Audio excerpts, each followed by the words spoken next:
What is up, lovely people? My name is Roo, and today we are going to start out this game called Tyrion Cuthbert, Attorney of the Arcane. So, based on what I know of this game, this is basically just like Phoenix Wright, Ace Attorney kind of a game, because it deals with like law, court, attorney stuff. But from what I know, this is basically set in the fantasy world kind of a thing. That's basically all I know of this, but I have watched Phoenix Wright Ace Attorney from YouTubers back when I did not make any sort of content creation. This one, I don't know any story, any kind of story stuff about this one. So that is why I am playing this one instead of Phoenix Wright Ace Attorney. I might play that one in the stream maybe, I don't know. But I'm gonna go ahead and check this game out and see what the story is all about. So let's do this. Let us start with new game. Case 1, The Cold-Hearted. The volume is still so loud. Case number 1, The Cold-Hearted Aristocrat. Case number 2, Walking Dead. Ooh. Case number 3, The Origins of Horus. Case number 4, Severe Ties, and case number 5, Attorney of the Arcane. Ooh, the title. So that might be the final one. So let us start with number 1. Start the game from episode 1. Yes. The Cold-Hearted Trials, I believe. Oh yeah, so if it's anything, so since it's going to be just like Ace Attorney, there's going to be some reading here. So I hope you guys won't mind. All right. The fields of battle are filled with suffering and despair. On them are a clash of souls. Souls brought to conflict by the corrupt powers that rule over them.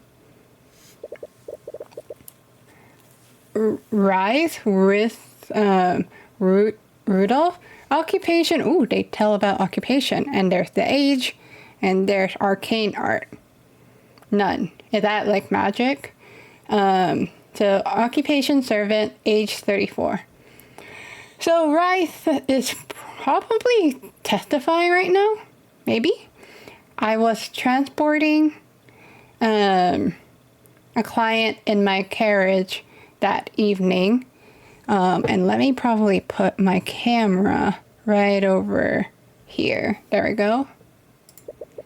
We were driving by the McCoy Tavern when we heard the disturbance. You look good.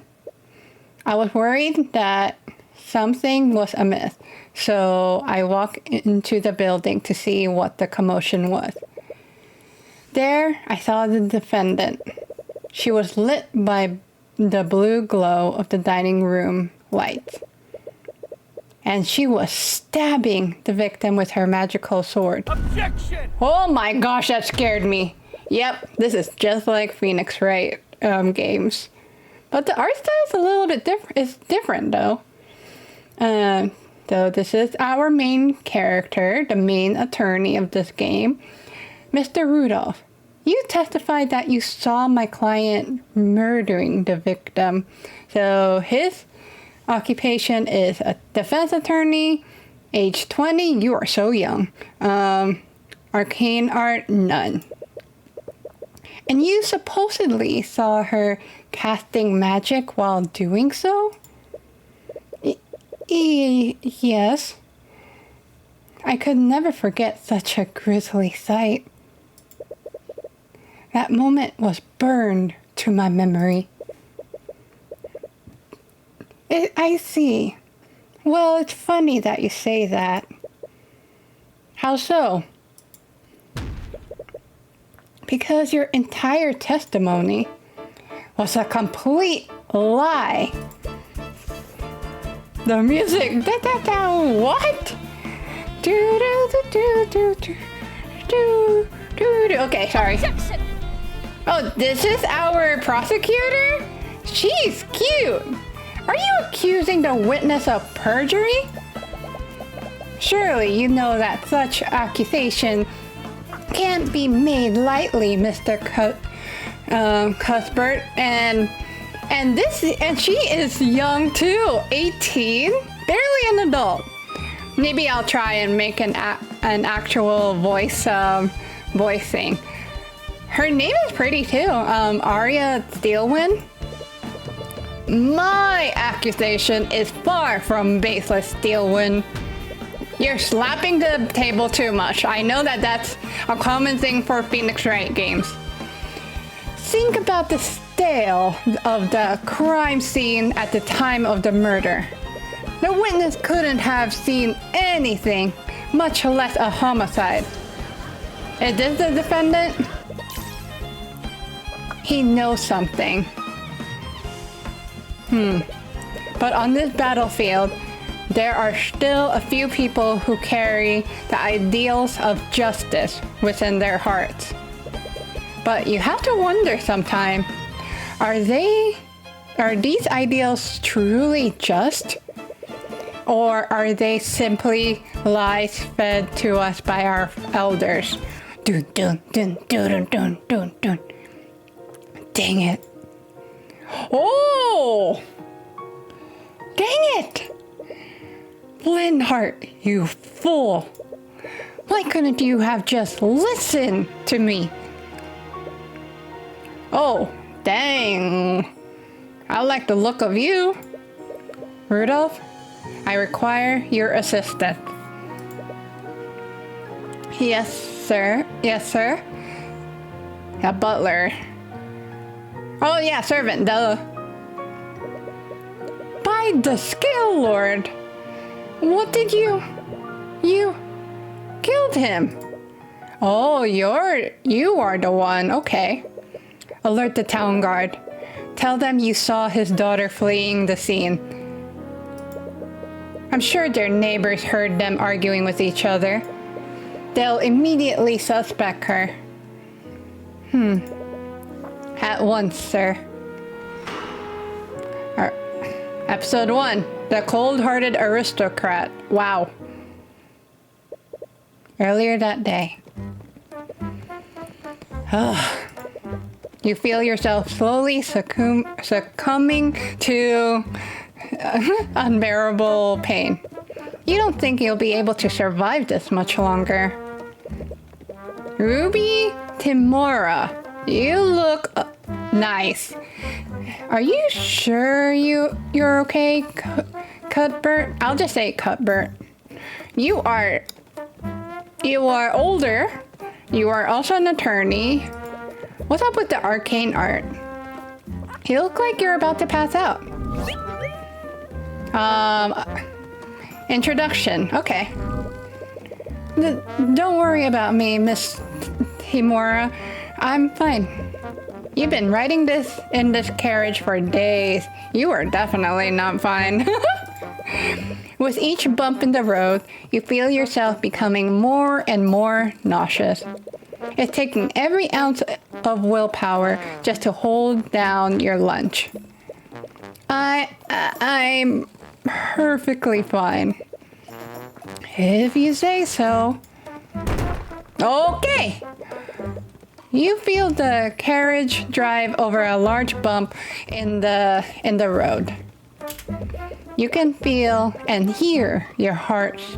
You can. Excuse me. Oh gosh. Excuse me. You can feel and hear your stomach retching in protest. That stew you ate for lunch doesn't taste nearly as good the second time. Ooh. On a second thought. That's better. You took a deep breath of fresh air. The first breath you've taken today that hasn't threatened to come back out. Sorry about this. I didn't expect the roads in this town to be this uneven. I suppose they don't get a lot of traffic here. You've been on the road with your mentor for days. Together, you've been searching for a man named Flintheart McCoy. Is that the guy that was framing someone? Supposedly, he's been a voice of dissidence against King Oliver for the last few decades. You have no idea what kind of business Miss Tamora would have with him. But you know better than to ask questions about her affairs. Hello, travelers! Welcome to Cornhaven. A local merchant steps out from one of the nearby shops. He has a wide smile on his face as he approaches your carriage with the enthusiasm of a starving vulture. Would a pair of dignified individuals such as yourself care for refreshing drinks? Those clothes, they must be from the city. Oh, they are trying to sell things. What does this mean? What does all this mean? So they're all happy about us. He certainly has a friendly expression, but his thoughts seem very analytical. Well, I don't need a drink, but Miss Tamora glances at you and your stomach rumbles in agreement. Ah, of course, I have just the thing for an upset stomach. With a carriage like that, I bet I could fleece them for a lot. Okay. His thoughts and emotions are laid bare through your eye of Horus. But the merchant's expression doesn't betray a hint of what he's truly thinking. You wonder if his false smile could get any bigger. At his rate, he might dislocate his jaw. How about a 2 flask of apple juice for 50 silver pieces? What? 50 silver pieces? You may find the price daunting, but this is organic and fresh-made apple juice. It's just a store-bought juice, but I bet they can't even tell the difference.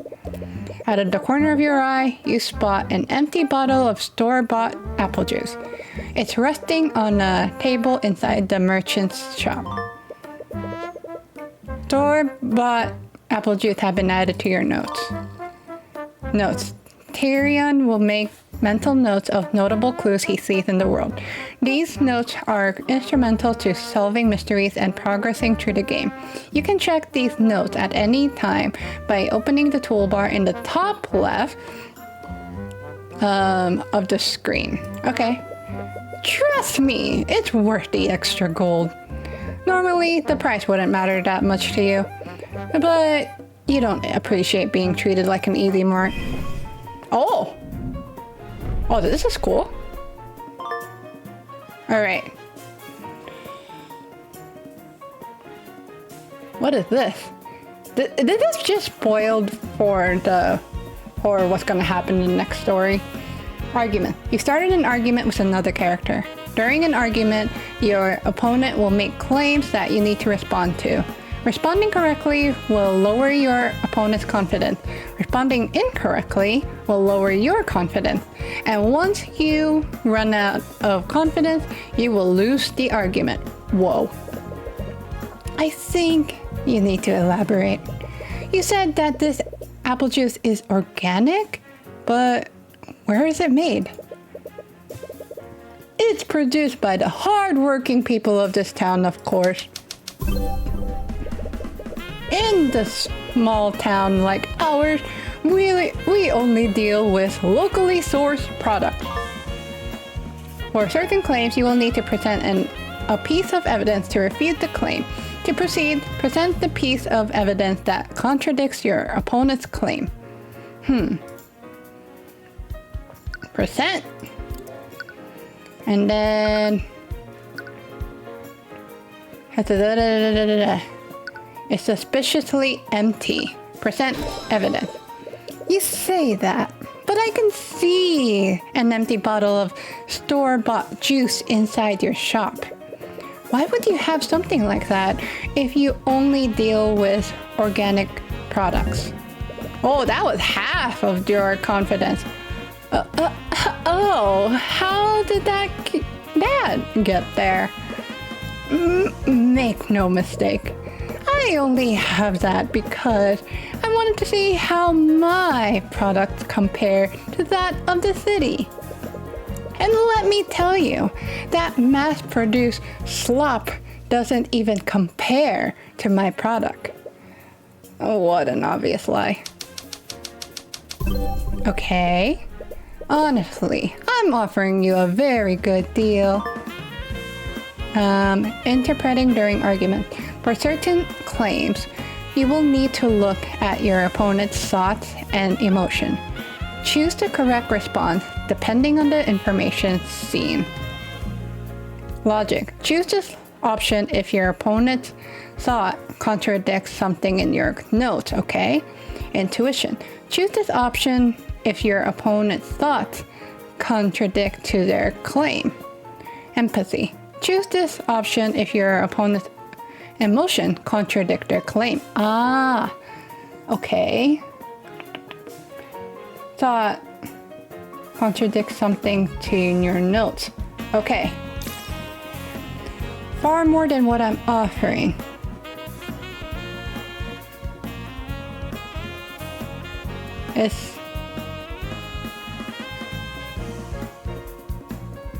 I don't think we have anything for the notes. There's something here. So what? Is this notes? No, that's that. Here. The corn. Haven. Suspiciously empty. I don't think I have anything for that. Spells. Profile. Nope. I think intuition. Use this against claims that contradict thoughts seen in the eye. Yeah, intuition. Sir, it's obviously those flasks are only worth 5 silver pieces. What? How did you... Well, it's clear you're a very shrewd man. Right. Argument 1. Argument 1. I'm so thirsty. Triple dots. Out of the corner of your eye, you spot a child watching you from afar. Her eyes are fixed on the flask of apple juice. How about 20 silver pieces for 3 flasks? Of course, sir. The Kingdom of Wyvern Guard, established around 2,000 years by the 7 High Archmages. The kingdom is currently ruled by King Oliver de Wyvern Guard and the mages of his nobility. The nobility will tell you that our marvelous kingdom is a land of prosperity and happiness. A land where its people share the wealth and succor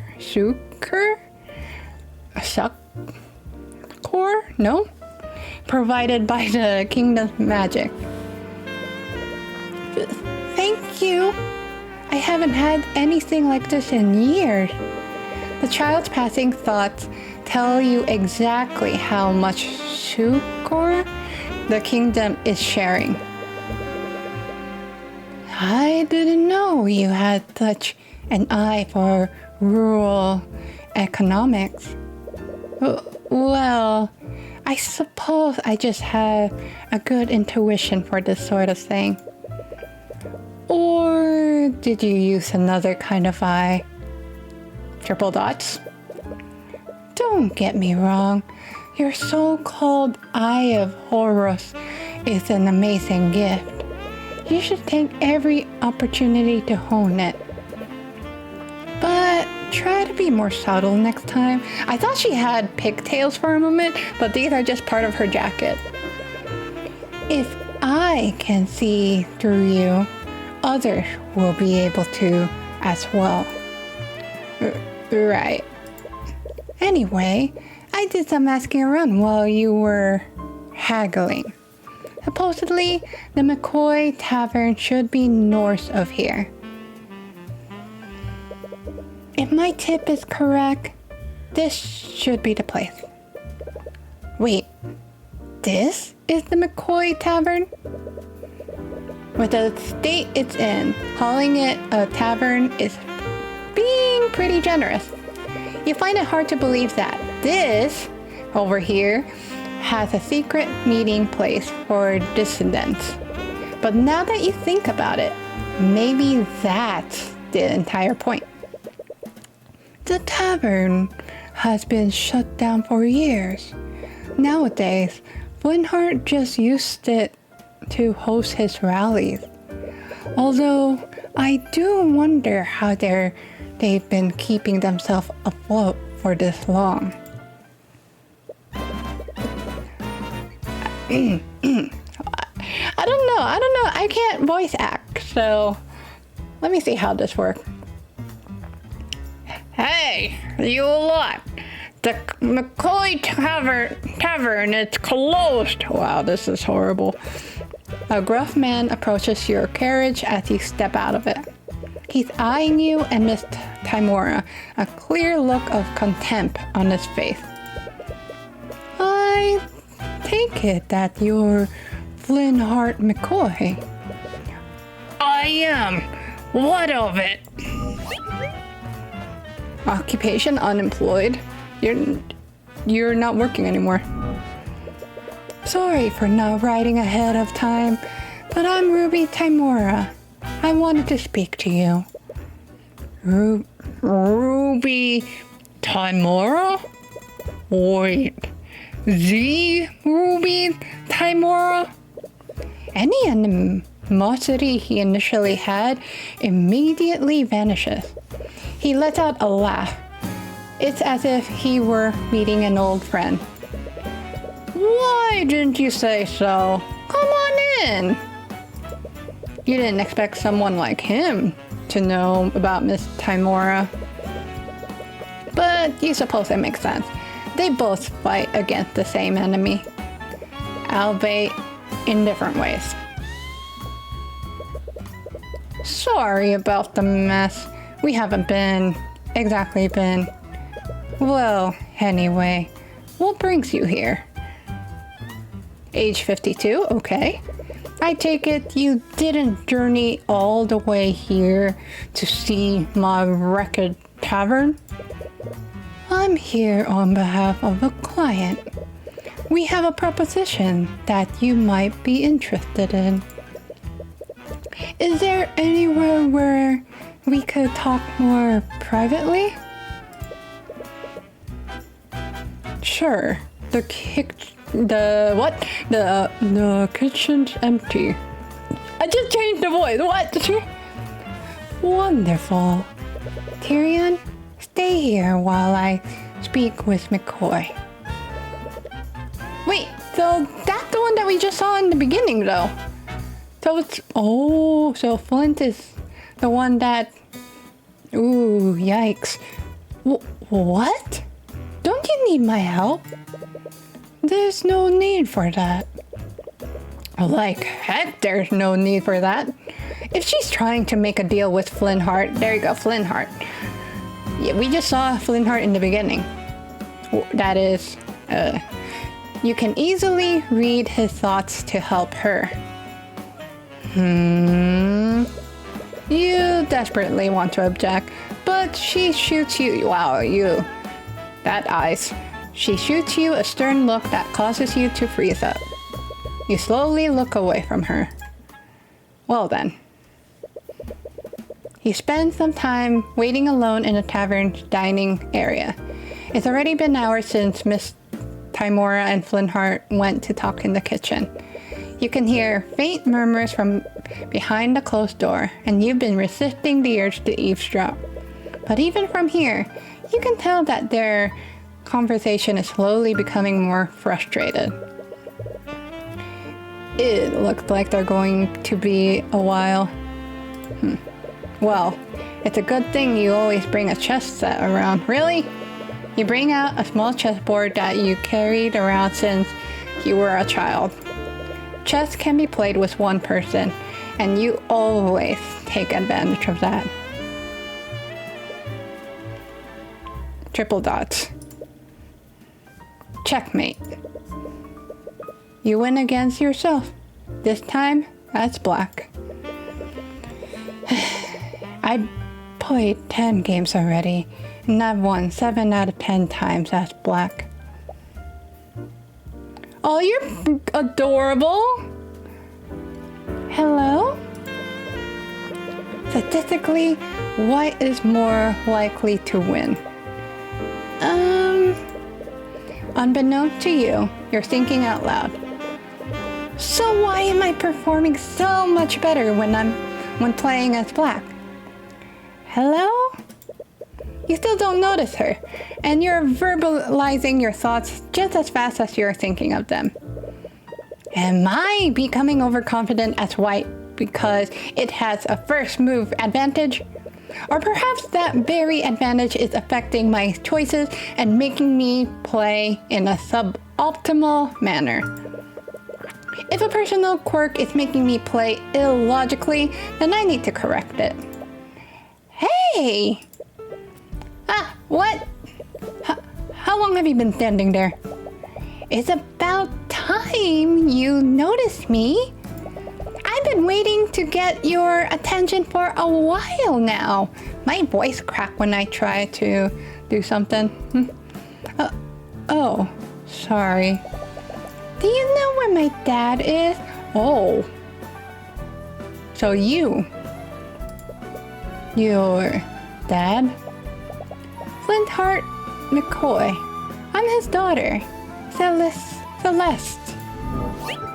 You're adorable. Occupation mercenary? Ooh, nice.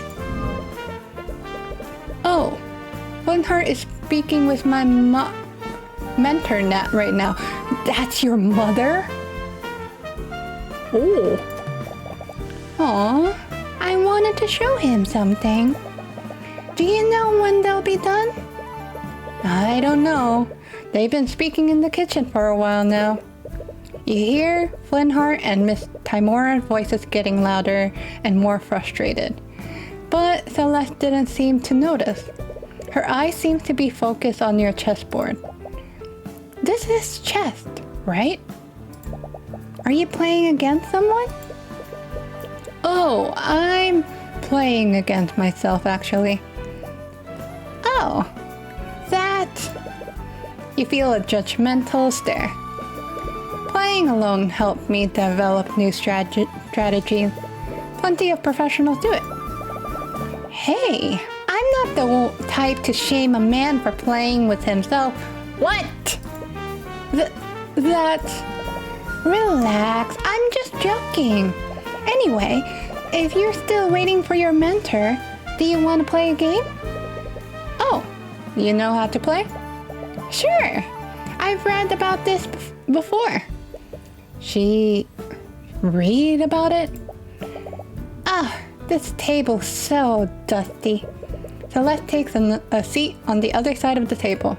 She tries to set up her side of the board but fumbles with the pieces. She stares at one of them confused. How do I arrange these things again? A part of you regrets accepting her challenge, but it would be impolite to back out now. Here, I'll arrange them for you. Thanks!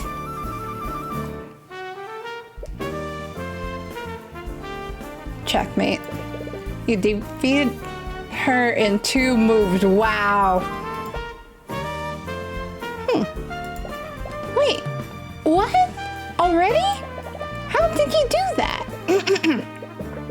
decide against telling her what the name of that mate was. Rematch me. I want a do-over. Sure, why not? It's not as if you have anything better to do.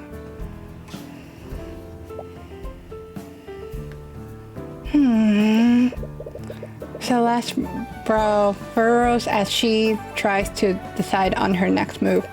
But she hasn't realized that the game is already finished. Oh my freaking goodness. Oh, poor girl. Here. She moves her knight into a position to attack your queen.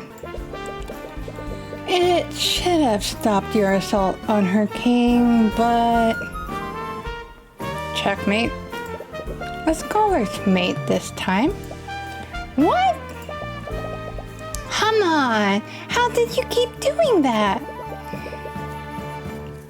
You look at the closed door to the kitchen. Flintheart and Miss Timora's discussion is becoming louder. It doesn't sound like they'll be done anytime soon. Again!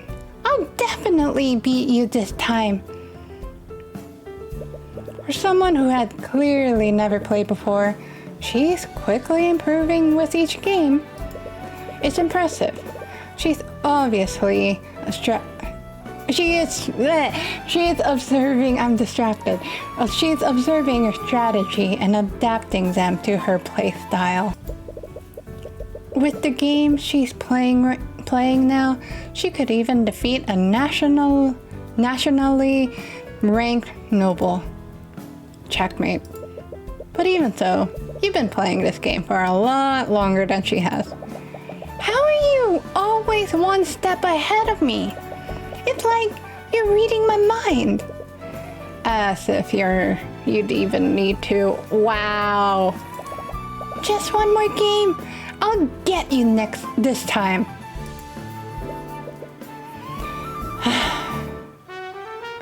Hello, Cuthbert. Miss Timora emerges from the kitchen with Flintheart. They both look mentally exhausted. It looks like negotiation didn't go well. Hi, Dad. Oh, hello, sweetie. Flintheart looks irritated, but as soon as he sees Celeste, he quickly hides behind a smile.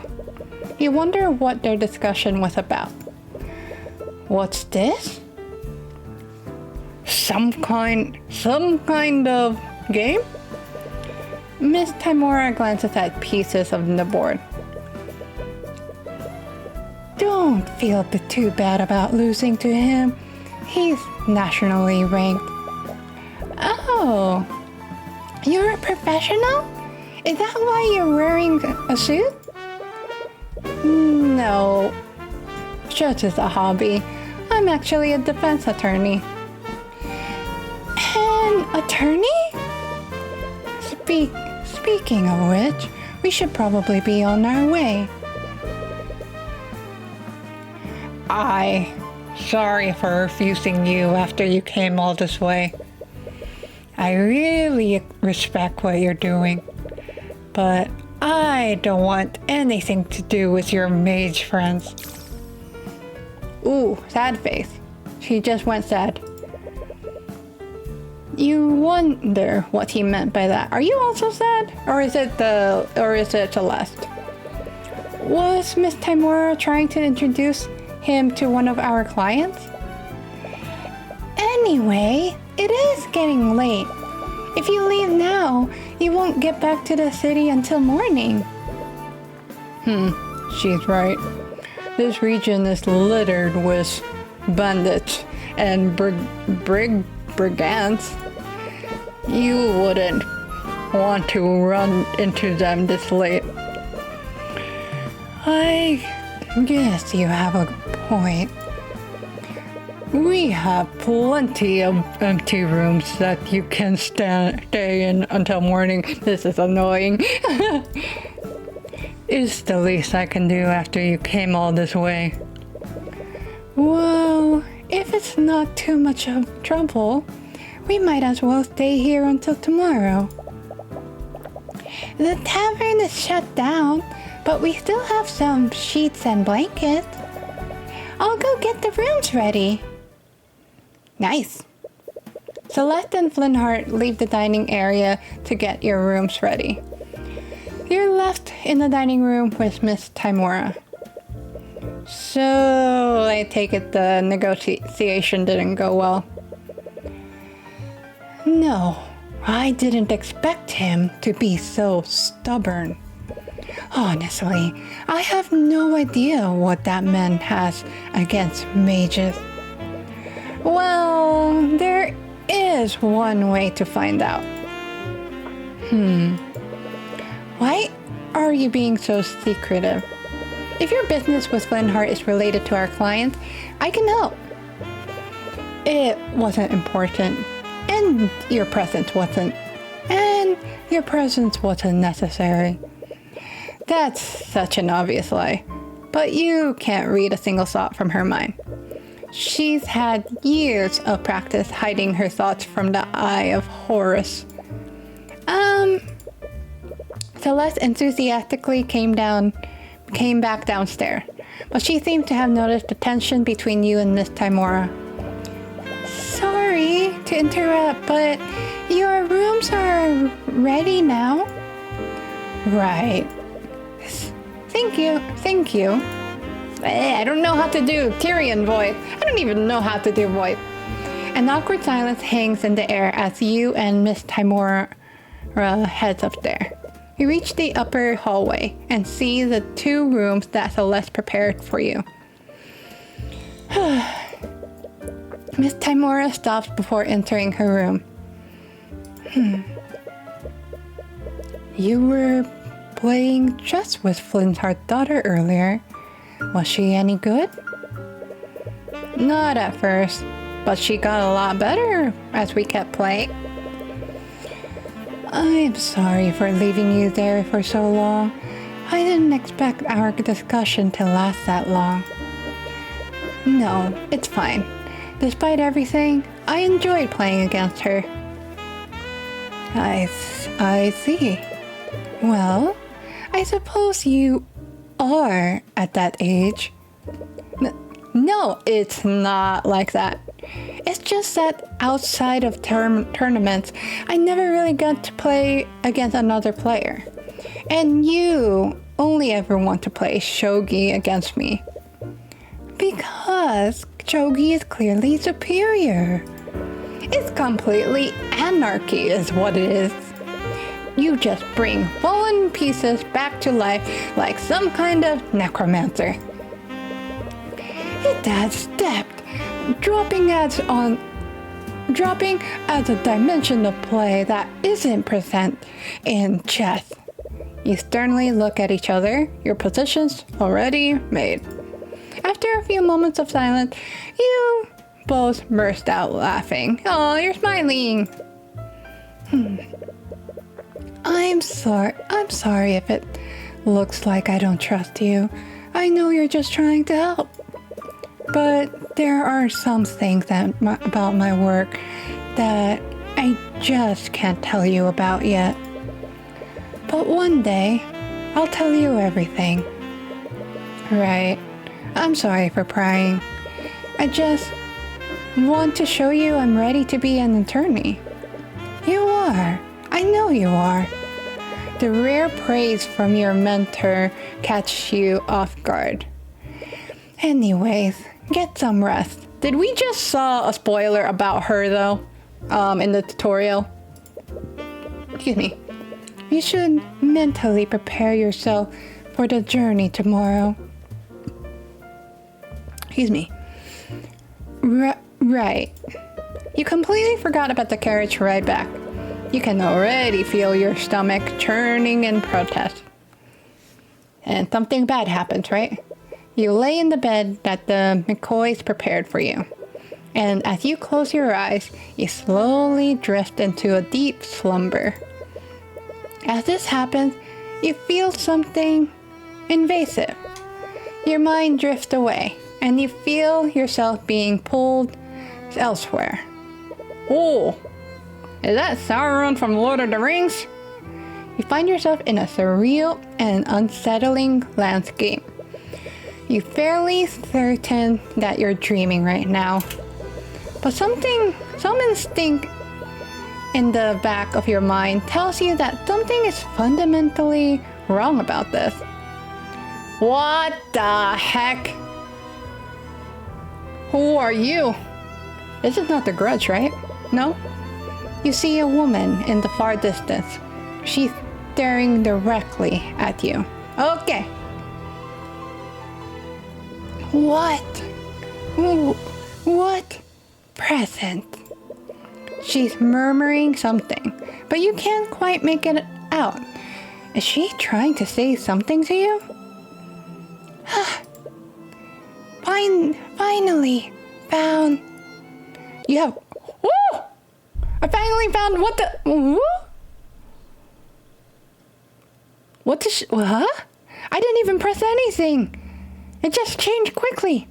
You're jolted wide awake. Who was that lady?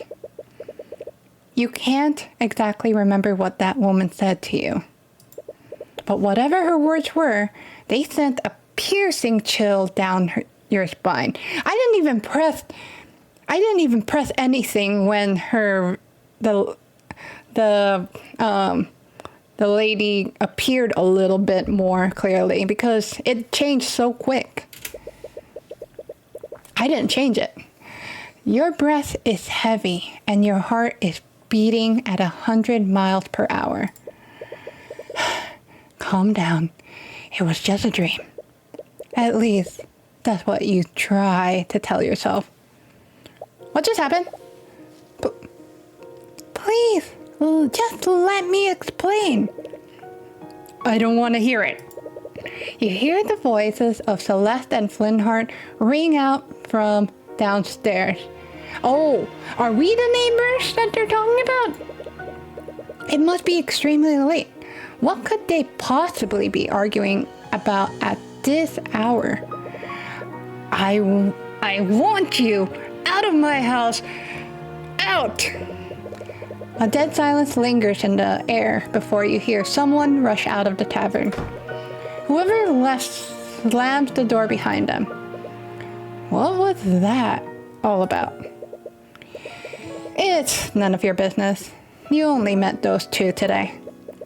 It would probably be best not to get involved in their affairs.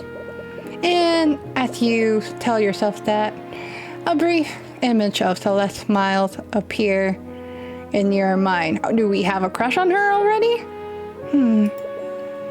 Dang it.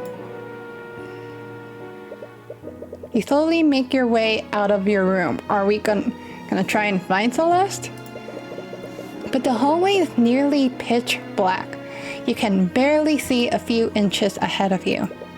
You have to watch your step to avoid tripping. You run into Flintheart, who was slowly walking up the stairs. Even this close, it's hard to see his expression in the darkness. Sorry, I just heard... Right, I forgot you two were... His words trail off. Is everything okay? You are scared and you are sad. You're not angry. You're definitely not happy. Tyrion, sorry, I'm just going to... You awkwardly shimmy past Flintheart to head down the stairs. He doesn't move out of your way. It's clear his mind is elsewhere. You arrive at the dining room, but you don't see Celeste anywhere. Honestly, though, it's hard to tell with how dark the room is. Celeste? Are you still here? You don't receive an answer. You remember hearing someone slam the front door earlier. Your eyes are drawn to the tavern entrance. Celeste? No answer. Celeste, where are you? Oh, you might be the neighbor. The merchant you spoke with before steps out from his shop holding a lantern. He appears to be irritated by all the noise you've been making. Oh, you're that kid from before. Do you have any idea what time it is? This isn't the city. You can't make a bunch of noise like this. Right, sorry. I was just looking for Celeste. Who? Celeste McCoy? She's Flintheart's daughter? The merchant's expression becomes a little colder. Do you know them? What do you want with that bastard? Is that right for me to say? With that bee? With that bee? That dang mage. Is Flintheart a mage? What? Those two probably woke up half the street with all their yelling. I don't need you keeping us up too. What was the voice I gave him? I don't need you keeping us up too. If I hear any more noise, I'm going to call the town guard. Before you can get a word in, the merchant walks back into his home in a huff. You look around, but you don't see any sign of Celeste. You decide to continue searching. As an incident? Is this where the incident's gonna start? I can't believe I said those things to her. She'll never forgive me for this. Oh, there, yep, the incident's about to start. I see your temper is as short as ever, Flintheart. You? Honestly, how do you live in this darkness? Look so. Are we in Harry Potter now? Ooh, that's a little pretty. I like the color. What are you doing here? And how dare you bring that witchcraft into my home? You've been busy lately. Your little rallies have gained quite a lot of support. Oh, it's him that's doing the rallies. Too much support for my family's liking. Are you the prince or something? And what? You came all this way to convince me to stop? You have my word. If you stop spreading dissidence, no harm will come to you or your family. Ha! Your word is as good as the dark you lick. What? Your word is as good as the dirt you lick off of King Oliver's boots. Are you like a commander then? That one guy? As if I'd ever trust the word of a murderer like you. This guy, I mean. Are you like a commander of the king? Flintheart, please. As someone you once called a friend, I'm only going to ask you this one time. Friend? I'll be dead in the ground before I ever call the like of you a friend. Oh. Get out of my house. I don't have time for your nonsense. What are you bringing out? Unfortunately, I don't think you'll have much time for anything. Oh! Gah! Oh yeah, we already saw the criminal. Dang it. Oh wow. Dang it! Flintheart, you fool! Why couldn't you have listened to me? Rudolph, I require your assistance. Yes, sir. By the scale lord, what did you killed him. Alert the town guard. Tell them you saw his daughter fleeing the scene.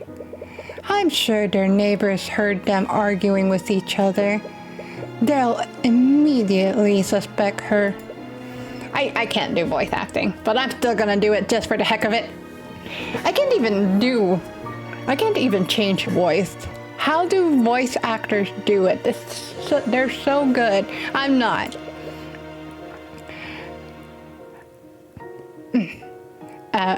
At once, sir. I don't know. You've been searching for Celeste for a while.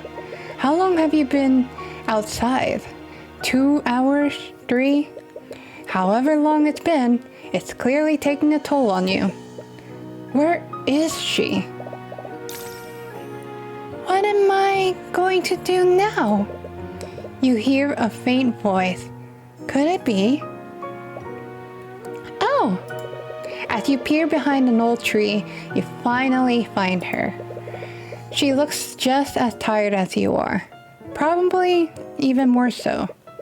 Her eyes are puffy and red, but she's doing her best to hide it with a smile. I've been looking all over for you. Oh, sorry. I'm guessing we woke you up? Yeah. Is everything okay? It's nothing. It was just an argument. You're sad and you're scared. But from the way she reacted, this is clearly not common. You suppose that it's none of your business. You decide not to pry further. Have you been looking for me all this time? I have. Thank you. Thank you. But I'm okay now. You should head back. You are still sad. What about... sorry, that's Tyrion. What about you? I think I'm gonna stay out a little longer. You know that you should mind your own business, but I'm sure whatever happened between you two, it's nothing you can't talk out. Huh.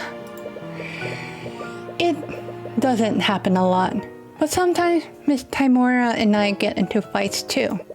But no matter what happened, we're always able to talk through it. Sorry. I know it's none of my business, but No, I really appreciate it. Thank you. Oh, happy, sad, and scared. How? You're right. Let's go back. Yo, you're gonna get arrested. What? You're right back at the McCoy Tavern, but it's now surrounded... Oh, the music! Surrounded by several carriages and knights clad in plate armor. Is that the Inquisition? What? Sorry. The Arcane Inquisition. They're an order of knights that investigates crimes committed using magic. As you say the word crimes, you and Celeste share a glance and come to the same realization. Both of you rush towards the tavern, but Celeste outspaces you by a large margin. What? No. She reaches the tavern before you, and before anyone can stop her, she takes a look inside the inn. Whatever she saw makes her cry out of anguish. She drops to the ground in tears. Gosh. There she is. Celeste McCoy, by the authority of Wyvern Guard Crown, I'm placing you under arrest. She's clear. Well, the only one that can help her out is the attorney. Upon seeing Celeste, one of the knights steps forward and grabs her. Surprisingly, she's able to break free from his grip and tries to push further into the tavern. Noticing the commotion, 3 other knights rush to grab her and begin dragging her away. I'm just saying, it's already shown to the main character that it's not Celeste, but he is the only witness after all. She kicks and screams against them, desperately trying to break free. Even between the 3 knights, it's taking all of their strength to subdue her. What are you doing to her? What is going on here? How did I do her voice? Tyrion. Miss Timora approaches you. You breathe a small sigh of relief when you see that she's okay. Miss Timora. Bah, I should have known he was one of yours. Just stay out of my sight. Miss Timora, what's going on? Why is the Inquisition here? I'm surprised myself. But from what I understand, Bunhart McCoy has been murdered. Murdered? Would you like to save your progress? Yes. We are saving here. Can we save it multiple times? Yes. Let's do it here. Because I like to save like two times. Alright, we're good. So that's where the saving thing is. Okay. Got it. I hope I got it. You follow the Inquisition back to the city where Celeste is being detained. Right. Before I continue this, since I find out that we're manually saving the game, do we do it here? Oh,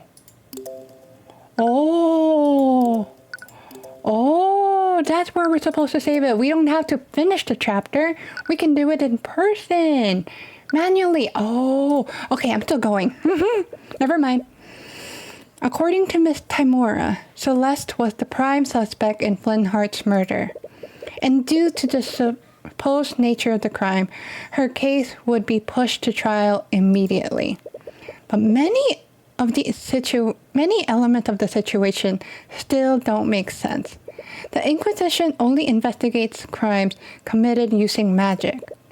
So why is Celeste their prime suspect? Could she be the mage? This is ridiculous. She has a right to speak to an attorney. Anyways, you find yourself met with another hurdle. A very frustrating one. Yeah, well, we can't let you see her until she's been processed. Her trial is in an hour. What? Her trial is an hour. I think that's a wrong typo. Her trial is in an hour. How has she not been processed yet? I don't know what to tell you, kid. I wish I could help. You don't need to use the eye to know that that's a complete lie. So, you're really planning on defending her? Do you know if she can even afford a lawyer? I just can't stand here and do nothing. You saw them, didn't you? There's no way she would murder her father like that. I know that look. I was saving this for a special occasion, but... Hello? Attorney runestone have been added to your notes. Type clue, a magical runestone that allows you to take pictures of crime scenes and write notes telepathically. Okay, this is all fantasy. Every attorney has one. It's almost like a badge for them. Oh. This is... an attorney runestone? If you are going to what's up with my reading? If you're going to defend her, you're going to need one. You begin to tear up. You wanted one of these ever since you were a child. It's basically a badge of honor for attorneys. Don't cry, Cuthbert. Sorry. Anyways, keep one thing in mind. If you try to defend her, the Inquisition isn't going to fair. I'm wrong with. I'm not doing good with reading. The Inquisition isn't going to fight you fairly. Our court system only exists to create the illusion of justice. They hate people like us, and they'll do everything in their power to sabotage you. Dang it. You know that they tried to get in your way, but you didn't expect them to do it this blatantly. Ugh, what's with all this noise? You're that knight from the tavern. That's Commander Ormoite to you, kid. You're a knight? Cool knight, though. I had a feeling Timora would be sniffing around this case, but I didn't expect her to send a kid to do her dirty work. Commander, he says he wants to talk to the mage. And she got the right to an attorney, doesn't she? Well, she hasn't been processed. Commander White looks confused for a moment. The heck kind of BS are you trying to pull? Let him through, you idiot. Yes, sir. Yes. Ow! I bit my tongue! For something built in the capital, it looks extremely old and decrepit. Prisoners are everything but happy. You pick up the negative emotions of the prisoners nearby. It's a heavy and almost crushing feeling. You've always had to avoid crowded places because of how sensitive you are to people's thoughts. You've never felt this much concentrated despair before. Oh, it's you! Oh, she's happy to see us! Celeste is lying down on the cold floor of one of the dungeon cells, but she immediately gets up as soon as she sees you. What are you doing here? Miss Timora told me about what happened to your father. I'm so sorry. I just don't understand. I don't understand any of this. Why would someone do this? You're angry and you're sad. And why are they blaming me for it? I'm not sure about the details, but it's clear that there were elements of magic involved in what happened. Since they arrested you based on that evidence, I can only include one thing. Celeste, you're a mage, aren't you? You are scared. There's no sense in hiding it anymore. Yes, I am. Wait, she's a mage, but then her father detests mage. Ooh, another reason why she's suspected. Do you have noble blood? Of course not. Why would you... Of course not. Why would you say that? Sorry, but the ability to use magic is hereditary. Most mages tend to have some kind of noble blood. I honestly don't like thinking about that. It's her mother, huh? I'm the daughter of Jolene and Flintheart McCoy. Sorry. I'm the daughter of Jolene and Flintheart McCoy. That's all I need to know about myself. It would probably be best not to push the matter further. Anyways, you were probably arrested because you're a mage. What? A crime was committed using magic, and you were the only mage around that time. At the time. Ah, right, yeah, okay. Is that seriously the only reason? I only know how to cast one spell. The Arcane Inquisition doesn't care about the truth. They only care about closing their cases. Celeste, your case is being pushed to trial. You're going to be brought before a judge within the hour. What? No one told me anything. Dang it. They weren't even planning on telling her? If you'll have me, I'll be your defense counsel for the trial. Right. I forgot that you were an attorney. Would you really do that for me? After everything I've seen them do, I can't stand by and do nothing. But they're part of the kingdom.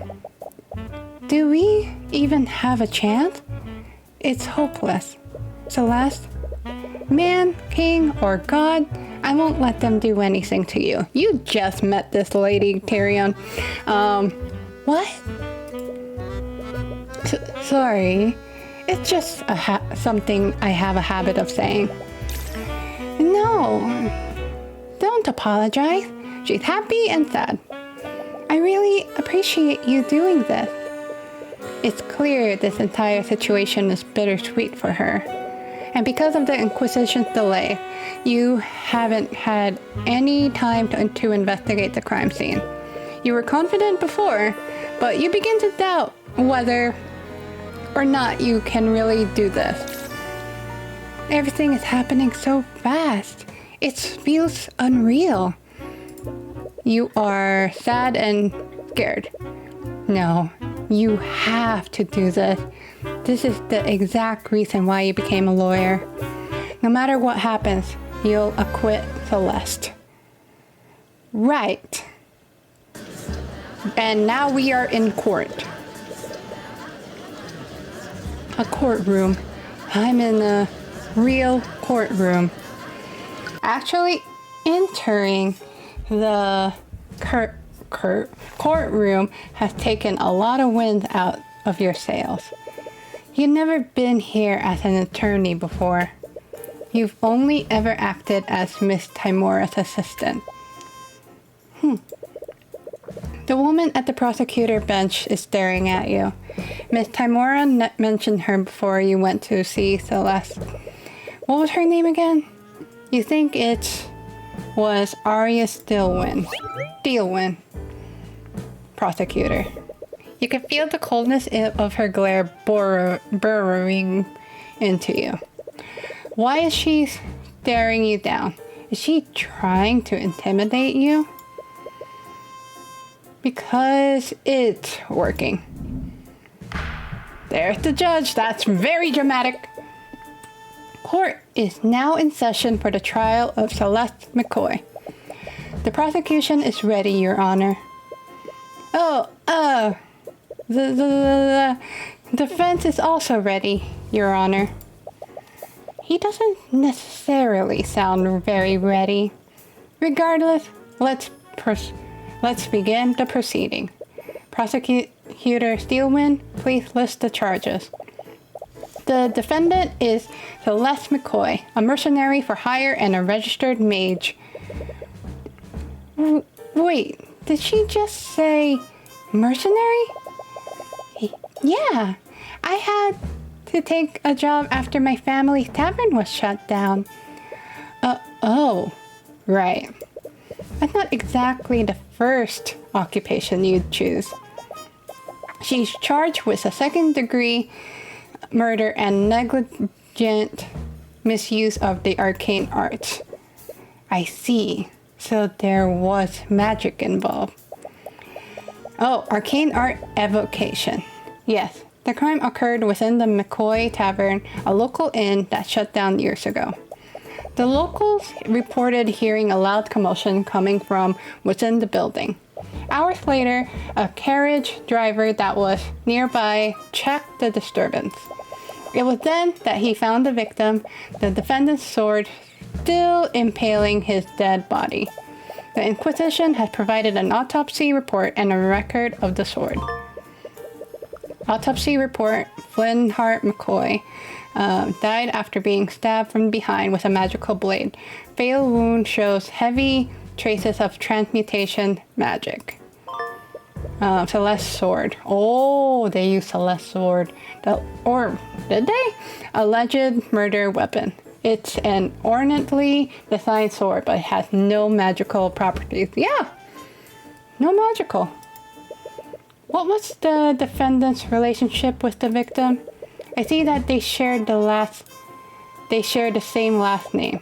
The defendant is the victim's daughter, but not by blood. Oh, right. She was adopted into the family when she was an infant. Her birth parents are currently unknown. I see. Let me try. I see. What an unfortunate turn of events. And then she might be, I don't know what kind. To begin, the prosecution would like to call Commander Orrin White to the stand. Witness, please state your name and occupation for the court. Name's Orrin White. I'm commander of the Arcane Inquisition. Orrin, could you please testify about the details of the Inquisition investigation? Yeah. Oh, I see this in the Arcane. I see this in the Phoenix Wright Ace Attorney playthrough, but I never ever played it, so I guess I'll get my chance in this kind of playthrough. We got the call late at night. Someone discovered a dead body inside the McCoy Tavern. When we arrived on the scene, we found Linhart McCoy's dead on the floor. The defendant's sword was still inside of him. We have several witnesses who heard the victim and defendant in a loud argument before the body was discovered. Their arguments must have turned ugly, because the defendant killed the victim using her magic sword. There's no magical thing, though. Isn't that really incriminating? One of her possessions is the murder weapon. Mr. Cuthbert, you may begin your cross-examination. You open your mouth to respond, but nothing came out. You can't think of anything. Everything is blank. Mr. Cuthbert? Mr. Cuthbert? Hey! What are you doing? This is the part where you say something, right? I'm sorry, I don't... Your anxiety is just getting worse, and your breaths are becoming more and more desperate. Are you hyperventilating? Is the narrator just talking down on me? What a disappointment. I was hoping to fight against the infamous Ruby Timora today, but it's clear you can't even hold a candle to her. Your Honor, it's clear that the defense has nothing to say against the prosecution's overwhelming evidence. Yep, this case is pretty open and shut. No, wait. This isn't what's supposed to happen. I'm sorry, Tyrion. I couldn't acquit Frey. She was found guilty. Who's Frey? What? But that means... Are they going to execute her? No, not again. Who is this from the past? Are you seriously gonna let that happen again? Tyrion! Celeste grabs your shoulders and shakes you out of your panic. You need to calm down. Her gaze is calm and focused despite the gravity of the situation, but she looks stern, not angry. I'm sorry. I didn't mean for this to... Stop. Just listen to me. You know what to do, right? Just do it the same way you play chess. What? I don't know. You were just so calm and focused when we were playing before. No matter how close I got to beating you, you always know how to stay calm and win. So just channel that feeling and look at the pieces and look at the clue. That doesn't make any sense. And yet, you take a moment to focus and let everything else disappear from the world. Every statement that he made, every word that he came out of his mouth. I already know which one I can do. Each of those is a possible weakness that you can attack. Every bleak moment can be turned around. You just need to consider every angle. My apologies for the delay, Your Honor. The defense is ready to begin cross-examining the witness. Very well. There we go. Thank God that worked. Carefully examine every statement he made and find something that contradicts the evidence in your notes. Once you do that, present the contradicting evidence and prove that his testimony is false. We can do... You are cross-examining a witness. Carefully examine each statement they made and find the statement that contradicts a clue, a spell, or a profile in your notes. Once you identify the false statement, click the present button and present the contradicting evidence to move forward. Excuse me.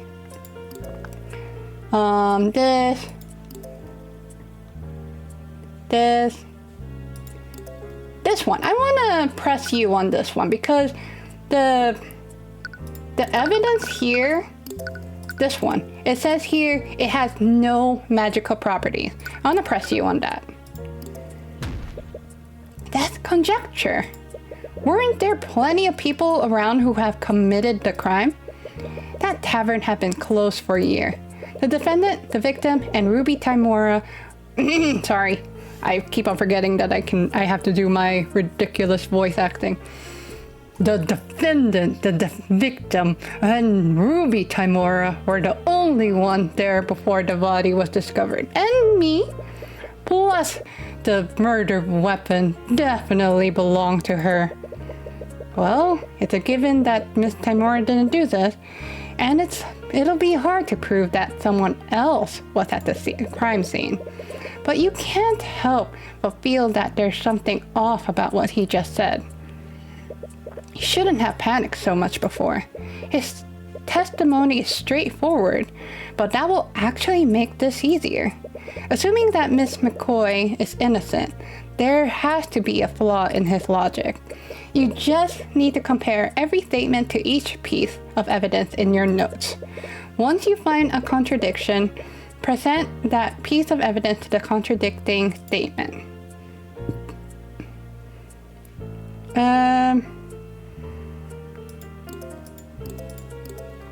Should I? It has no magical properties. Objection! Did I do it right? I hope I did it right. Commander White, you testified that the victim was killed using the defendant's magical sword. Am I correct? Yeah, it's pretty obvious when you look at the crime scene.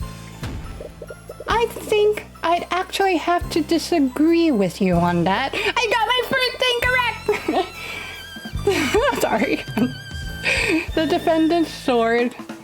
The defendant's sword couldn't have possibly been the murder weapon. What are you talking about, kid? The sword was inside his body. Of course, that's what killed him. That may be the case, but take a look at the autopsy report. It states that the fatal wound had heavy traces of magic. So how would a non-magical sword leave traces of magic on the body? What? To leave a trace, like that, the wound would have had to have been created. That's a lot of have. With something magical. My client's sword may look fancy and expensive, but it's entirely mundane. That doesn't make a lick of sense. If the sword didn't kill him, then why was it in the body? Yes, I find that quite strange as well. Well, there's only one reasonable explanation, Your Honor. The wound was created magically, and someone shoved the sword into the wound afterward. The heck are you talking about? The defendant is a dang mage. She could have easily killed the victim using magic. That may be, Commander, but why would she kill the victim using magic and then stab him with her sword? She would just be incriminating herself. No, if anything, this series of events proves one thing. Someone used magic to kill the victim, and then they pushed my client's sword into the wound to frame her. Objection! Uh-oh. Don't get ahead of yourself. What? Your Honor, the defense is trying to spin the facts in his favor. Why? His claim that a third party committed the crime and used the sword to frame the defendant. But wouldn't the simpler explanation be this? Magic was being channeled through the sword at the time of death. That is what left the magical trace on the body. Commander, please tell the defense how the murder was committed using magic. What? All right. I think I see where you're going with this. Okay, there's another. It's true that the sword itself isn't magical, but magic can still be channeled through it. That defendant over there, her spell compendium has a spell called, Mage Blade. She must have used it on her sword before stabbing the victim. That spell is the reason why there were traces of transmutation magic on the wound. So, her spell compendium contains a spell called Magic Blade. A spell compendium is a magical device that lists every spell a mage can cast. Luckily, Celeste's compendium only contains one spell. That means she can only cast that one spell. Celeste, do you have your spell compendium with you? No. I left it at the tavern after. Well, if you can't look at the description for Mage Blade, you'll have to approach this another way. The commander's testimony was a lot vaguer this time. If you can press his statement, you might be able to find new information that you can use against him. Okay. During cross-examination, you can press statements to acquire more information. Sometimes pressing the right statements can make the witness add a statement to their testimony.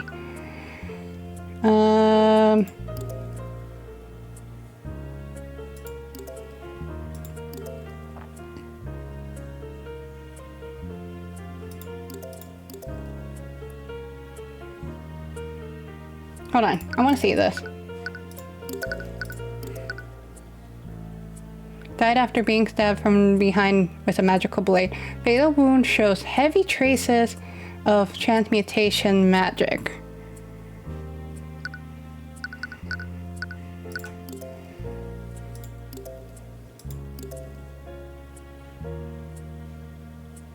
I mean, this is kind of true. Fatal wound shows heavy traces of transmutation. There were traces of... Let's see more of that. If she used a spell like that, wouldn't that have created traces of magic on the ground? How so? Well, Let's say we follow the prosecution's theory. That would mean that the victim fell to the ground with a sword still inside him. At this point, Magic Blade would still be active, right? It would definitely leave a magical trace on the ground after making physical contact with it. We're already way ahead of you. We had our people scan this crime scene, and we found traces of transmutation magic right under the body, just like you said. Oh, if you still don't believe me, I have a picture of the crime scene right here. Oh? Why was this picture not brought to my attention? There was no need. This entire case is open and shut. Crime scene has been added to your notes. You've seen the pictures of the dead before, but it feels different now that the body is of someone you knew. Wait. Looks like there are traces of magic on the ground. But this shape is a little weird, isn't it?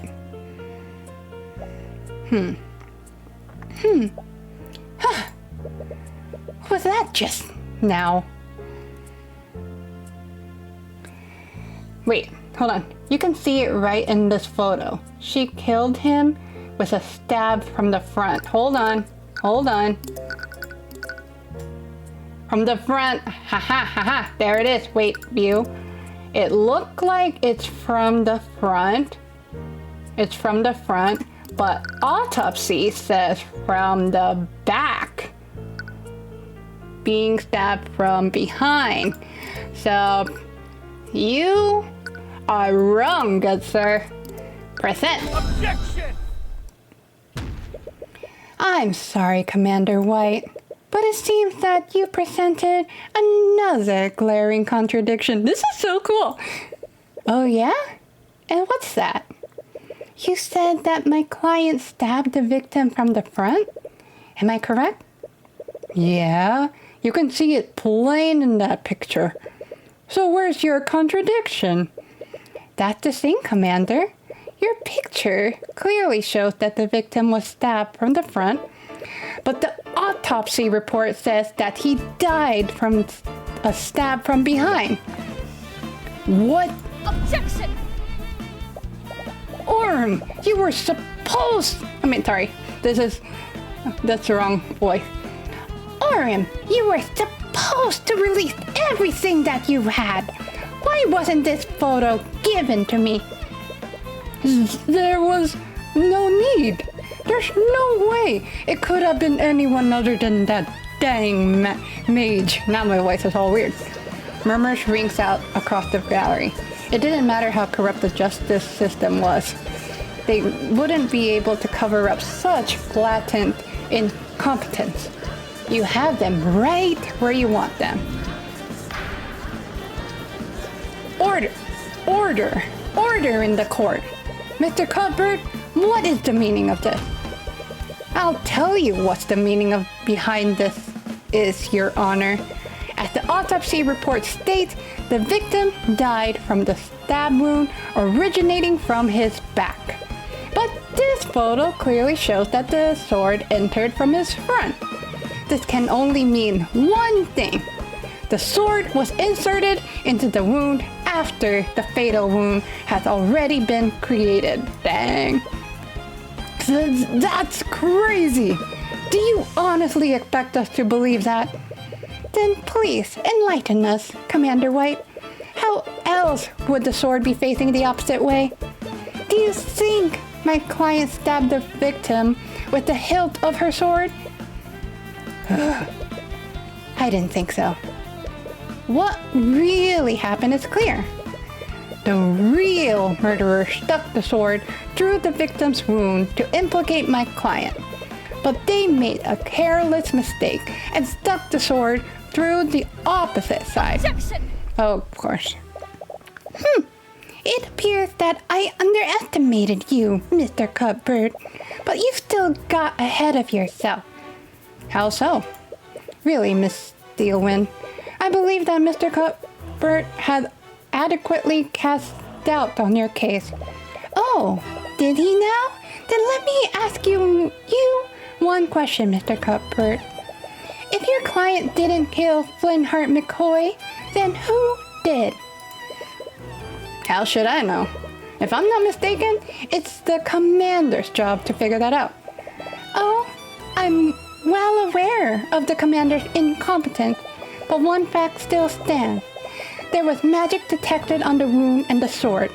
Would you like for me to tell you how many mages live in that small town? You don't like where she's going with this. Just one. There's only one registered mage in that entire town. Registered, that means there's unregistered. And that mage is your client. What? The defendant was also established to have been with the victim hours before his death. She was the last known person with him, and she was the only mage there. In addition to that, I have several witnesses who heard them arguing. How she murdered the victim is simply an unanswered question. I see. That certainly doesn't change matters. I can't say that the prosecution's evidence is irrefutable, but there is still evidence that casts guilt upon the defendant. Dang it, you almost had them. There are far too many unanswered questions for me to pass a verdict. We will give law enforcement time to clear these unknowns. I suggest that they conduct their investigation more thoroughly this time. We will resume the trial tomorrow morning. Court is adjourned. That's so dramatic, that scene. But cool, at least we passed it still. I know that it wouldn't end there though. Hello, Cuthbert. As you walk out of the courtroom with Celeste, you are greeted by Miss Timora. Miss Timora, you're here? You recall how you froze up during the first cross-examination. You feel a little ashamed that your mentor saw all of that. Well, at the end of the day, you were able to pull it together. And once you did that, you performed adequately. On that note, I wanted to give you this. Celeste spell compendium has been added to your notes. It's Celeste McCoy's spell compendium. It contains the formula of the following spell: Magic Blade. Magic Blade, transmutation, incantation, arcane, gesture, none, duration, 1 minute. Is it D&D? Concentration? Yeah, this is D&D. Excuse me. For the duration of this spell, the edges of this object, usually a blade, become unnaturally sharp, making it more effective at slashing through tough material. While under the effects of this spell, the object emits a yellow radiant glow. The target object must have been no larger than a 5 feet cube. Okay. My spell compendium? I swiped from the dining area before the Inquisition arrived. I thought it'd be best for you to have it. So, this is your spell compendium, and it only has one spell.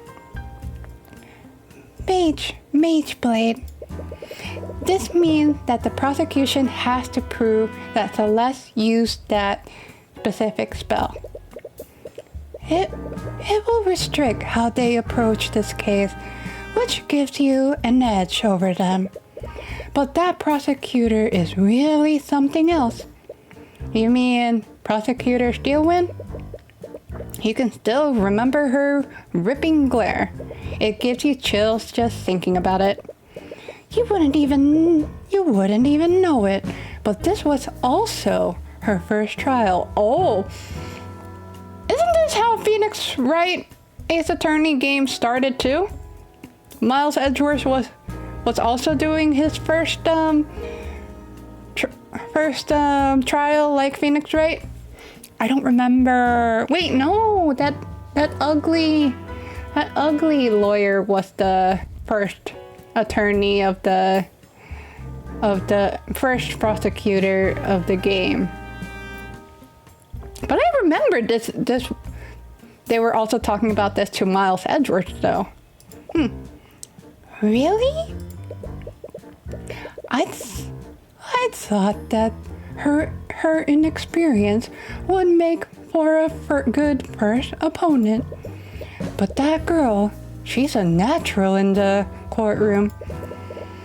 It makes me wonder why a Steelwind would choose to become an attorney in the first place. What do you mean? The Steelwinds are a powerful, noble house. Of the noble families, they are one of the few who answer directly to the king. Most members of their house take high-ranking position in the kingdom's military. So it's a bit strange that she chose to become a prosecutor despite that. Steelwind. I feel like I've heard it somewhere before. In any case, it's best that you focus on the trial. You have about a day until court resumes. Right. Now that I have time, I'd like to ask you some questions, Celeste. Namely, about the argument you had with your father. Oh, you see the bailiffs staring daggers at Celeste. It looks like they're waiting to take her back to her cell. Whatever questions you have for her will have to wait. I should probably go. Celeste walks away while avoiding eye contact with you. Bringing up her argument with Flintheart may have struck a nerve. I'll also take this opportunity to investigate the crime scene. I wouldn't be surprised if the Inquisition missed something. You utterly embarrassed them today. Don't expect them to make the same mistake twice. Right. There are still lots of things we don't know about. As much I hate to admit it, your skills of deduction far surpass mine. If anyone can figure out what really happened that night, it's you. Would you like to save progress? Yes. And should we... Is there a choice thing? No. Do here and do here. Okay, cool. Maybe I should have put third here. I don't know. We'll just leave it there. Oh, there's the body. Alright, and this is where we're gonna actually end the video. The game definitely got interesting a little bit more. I thought it started just a tad bit slow, and I thought I figured out the case already, that it could have been this and it could have been this, but they turned it out this way, and I'm like, why? But this is just the beginning. It's probably just starting out a little bit slow for a moment. And then the court thing did get a little more interesting in that. So I'm definitely continuing this game. Oh yeah, we're definitely gonna... Oh, we already saved. What am I talking about? But I hope you guys enjoyed that, and I hope you guys can check out more of this in the future. Thank you guys so much for watching. If you liked the video, please give it a like, subscribe if you want more content from me in the future, and I'll see you all in the next video. Take it easy.